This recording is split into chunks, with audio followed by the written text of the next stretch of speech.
In a Chicago suburb Friday, the Department of Homeland Security said more than 200 protesters blocked a gate at the ICE facility in Broadview. Another 30 people went to a different gate and were allegedly trying to illegally enter federal property.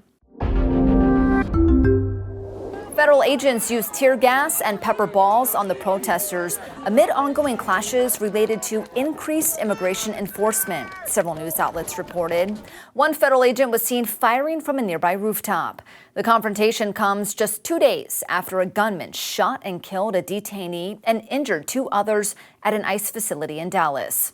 Just days after the vile terrorist attack on an ICE Dallas facility, over 200 rioters gathered outside the Broadview Processing Center in Illinois, and some began chanting, "Shoot ICE." These violent threats and smears about ICE must stop. There is no place in American politics for violence, Assistant Secretary Tricia McLaughlin said in a statement. According to the Associated Press, a few protesters tried to block a car heading toward the ICE building. Now, this prompted federal agents to fire tear gas and pepper bullets multiple times at a crowd of more than 100 protesters, hitting people who were standing back and allegedly not involved in blocking traffic. The Chicago Sun-Times reports one of its photographers was hit by rubber pellets. One protester, who's also an elected member of the Skokie Board of Education, said the chemical agents caught her and others off guard. This truly caught us so incredibly off guard. We literally were just tying notes on the wall. And for a minute, I was obviously coughing. It was very hard to breathe. I was disoriented for a second. I just didn't understand what happened fully unprovoked. As agents fired, protesters either fled or fell to the ground. Most dispersed.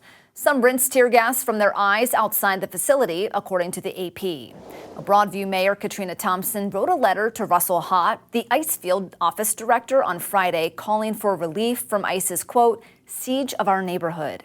In effect, you are making war on my community, she wrote, and it has to stop.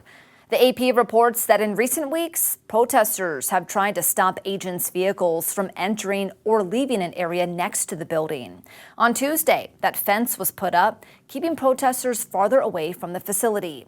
Thompson demanded the federal government take down the, quote, illegal fence. For Straight Arrow News, I'm Lauren Keenan. If you want more on this story, download the Straight Arrow News app or visit SAN.com.